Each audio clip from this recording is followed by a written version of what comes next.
Hello fellow beaders, this is Melissa from PeaceKnotsJewelry.com.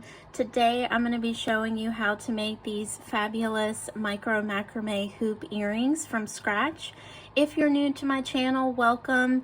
I am again Melissa. I started creating jewelry around 10 years ago, and I like to create videos on YouTube that feature beadwork as well as macrame. So thank you for being here, and then thank you for those that have returned. All right, so you want to start out with I used a 16 gauge wire. I got lucky and I actually found this on Craigslist. There was a jewelry artist who was kind of retiring from jewelry, so I got a big pile of like sheet metal and wire. So you don't have to have this much, but obviously the buying in bulk is always best. You'll need the chain nose plier, you're going to need your needle nose plier, a pair of wire cutters, a straightener is always helpful, and then to make our ear wires, it always helps to have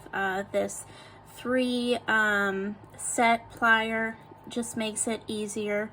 And then a ruler, a block with a hammer so you can flatten and harden your metal. For the macrame, you'll need a pair of scissors. You're going to need a lighter as well as some T-pins, and a macrame board is always helpful.